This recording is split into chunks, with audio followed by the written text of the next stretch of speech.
टूटा हुआ लश्कर का भरम देख रहे हैं और जिल्ले इलाही के करम देख रहे हैं।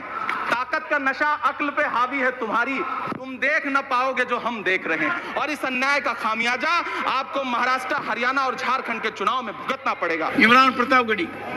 धन्यवाद सभापति महोदय। 83 मिनट 71 बार थपथपाई गई मेज, 14,417 शब्दों का बजट भाषण और उस बजट में अपने लिए राहत तलाशती मिडिल क्लास की हैरतजदा आंखें। सभापति महोदय, मेरे हाथों में जो दस्तावेज है, दरअसल ये देश के किसानों, गरीबों, मजदूरों की उम्मीदों का स्मारक है। ऐसा लग रहा है जैसे वित्त मंत्री महोदया ने बजट नहीं तैयार किया है, बल्कि प्रधानमंत्री जी की मन की बात का संकलन तैयार किया है। टूटा हुआ लश्कर का भरम देख रहे हैं, टूटा हुआ लश्कर का भरम देख रहे हैं और जिल्ले इलाही के करम देख रहे हैं। ताकत का नशा अक्ल पे हावी है तुम्हारी, तुम देख न पाओगे जो हम देख रहे हैं। वित्त मंत्री महोदया ने इस बजट में महंगाई पर सिर्फ 10 शब्द बोला है। जिस देश में टमाटर 100 रुपए किलो बिक रहा हो, सभापति महोदय मेरा टाइम पॉज करें और बार बार इंटरप्ट करने को या तो मना करें। हाँ बोले, कृपया बोले। सभापति महोदय, वित्त मंत्री महोदया ने इस बजट में महंगाई पर सिर्फ 10 शब्द बोले हैं। जिस देश में टमाटर 100 रुपए किलो बिक रहा हो, उस देश की वित्त मंत्री के पास बजट में महंगाई पर बोलने के लिए सिर्फ 10 शब्द है। डीजल, पेट्रोल, आटा, चावल, दाल, सब्जी की महंगाई का तो कोई जिक्र ही नहीं। सावन चल रहा है तो प्याज और लहसुन का दाम पूछना तो शायद पाप होगा। मैंने तो यह भी सुना है कि वित्त मंत्री जी जो चीज खुद नहीं खाती हैं, उसके दाम से उनका कोई लेना देना नहीं होता। लेकिन इस बार बजट पेश करने के लिए पार्लियामेंट आने से पहले वित्त मंत्री जी ने दही और चीनी खाई थी। अब तो उनसे यह पूछा जा ही सकता है कि उन्हें दही, दूध और चीनी का रेट तो इन दिनों पता ही होगा। क्या उसे सस्ता करवाएंगी या नहीं सस्ता करवाएंगी? अगर पता है तो कृपया सस्ता करवाइए, क्योंकि इसी चीनी ने अमेठी में एक मंत्री महोदया का राजनीतिक कैरियर कड़वा कर दिया। सभापति महोदय, अपने शीश महलों में बैठे हुए सरकार के सांसद और मंत्री कह रहे हैं कि महंगाई कम हो रही है। संसद की कैंटीन से बाहर निकल करके एक चाय का कप खरीदिए, तब समझ में आएगा कि महंगाई कम हो रही है या बढ़ रही है। किसी एक दिन अपनी किसी मजदूर की तरह अपनी दिन भर की दिहाड़ी लेकर के बाजार जाइए और अपने बच्चों के लिए राशन खरीदिए, तब पता चलेगा कि महंगाई कम हो रही है या नहीं हो रही है। यहां बैठ करके बड़ी बड़ी बातें करना आसान है। ये चूनर धानी भूल जाते, ये पुरवा की रवानी भूल जाते, जो आकर 4 दिन गांव में रहते तो सारी लंतरानी भूल जाते। सभापति महोदय, इलेक्टोरल बॉन्ड खरीदने के नाम छुपाने वाली सरकार, इलेक्टोरल बॉन्ड खरीदने वालों के नाम छुपाने वाली सरकार इन दिनों आम के ठेला लगाने वालों के नाम जानना चाहती है। मुझे तो होटलों, ढाबों या आम के ठेलों पर नेम प्लेट लगवाने वालों से पूछना है कि कभी खून की बोतल पर देखा है किसी का नाम लिखा हुआ?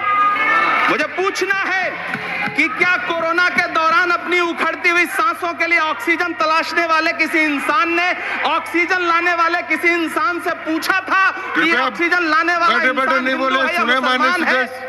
मुझे पूछना है कि लावारिश लाशों के लिए कोरोना में कांधा देने वाले, चिताओं के लिए लकड़ियां सजाने वाले किसी इंसान से पूछा गया था उसका नाम, उसका मजहब? लेकिन इन दिनों पूछा जा रहा है। सभापति महोदय, अफसोस देश के प्रधानमंत्री जी ने कभी न टूटने वाली चुप्पी ओढ़ ली है। सभापति महोदय, जनता ने 63 सीटें कम क्या कर दी, ये सरकार तो अमृतकाल का नाम लेना ही भूल गई।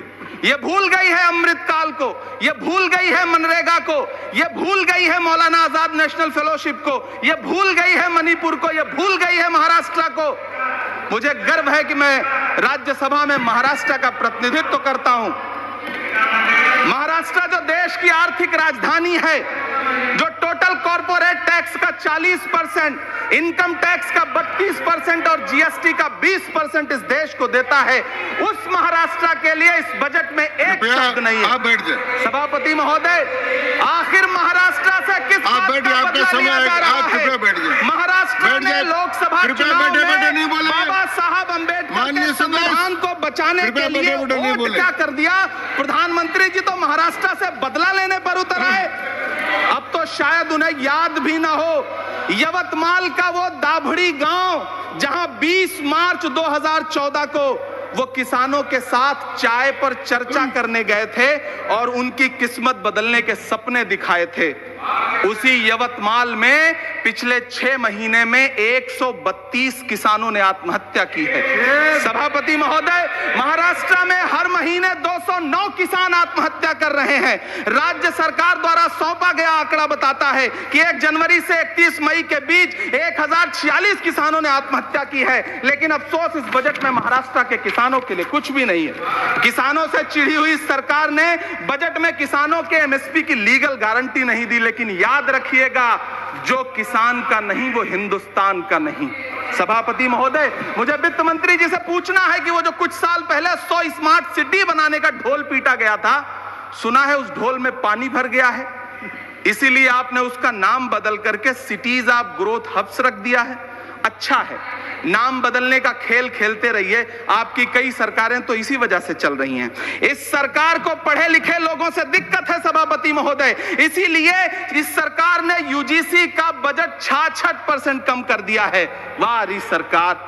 सभापति महोदय, मैं वित्त मंत्री जी के संज्ञान में लाना चाहता हूं कि किशनगंज में एएमयू सेंटर के पास 224 एकड़ जमीन है। यूपीए सरकार ने सोनिया गांधी जी की अगुवाई में 136 करोड़ रुपए एएमयू किशनगंज सेंटर के लिए सैंक्शन किए थे। लेकिन आपकी सरकार ने पिछले 10 साल में उस 136 करोड़ में से सिर्फ 10 करोड़ रुपया रिलीज किया है। 1.5 करोड़ की आबादी वाला सीमांचल बेहतर शिक्षा के लिए उस सेंटर की बाट जोह रहा है। मेरा आपसे सवाल है कि इस सेंटर का बाकी पैसा आप कब रिलीज करेंगे? मुझे उम्मीद है वित्त मंत्री महोदया जवाब जरूर देंगी। सीमांचल उसी बिहार में आता है जिसकी बैसाखी के सहारे आपकी सरकार चल रही है। वहां के लोगों को एम्स की जरूरत है। महानंदा और कोसी से होने वाली बाढ़ की तबाही को रोकने के लिए बांध बनाइए, सीमांचल के साथ सौतेला व्यवहार बंद करिए। इकोनॉमिक कॉरिडोर बनाने से किसी राज्य का विकास नहीं होगा, विकास होगा स्वास्थ्य और शिक्षा के बुनियादी मुद्दों के लिए बजट देने पर। सभापति महोदय, एक तरफ तो इस बजट में पीएम आवास योजना के तहत 3 करोड़ अतिरिक्त मकान देने की घोषणा है और दूसरी तरफ लखनऊ के अकबर नगर में 1280 वो मकान हैं जिन्हें रिवर फ्रंट बनाने के नाम पे बुलडोजर से जमींदोज कर दिया गया।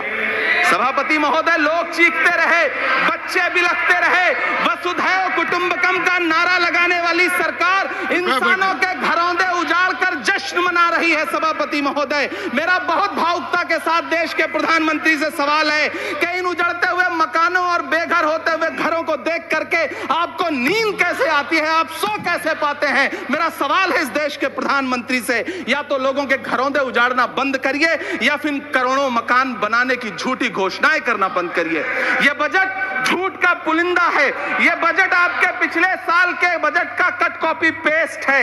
यह बजट हमारे चुनावी घोषणा पत्र की नकल करने की एक बेईमान कोशिश है। लेकिन कहावत है ना कि नकल के लिए भी अकल चाहिए। मेरे हाथ में एक तरफ न्याय पत्र है जो हमारा है और दूसरी तरफ अन्याय पत्र है जो आपका है। इस सरकार को आलोचना सुनने की आदत नहीं है सभापति महोदय।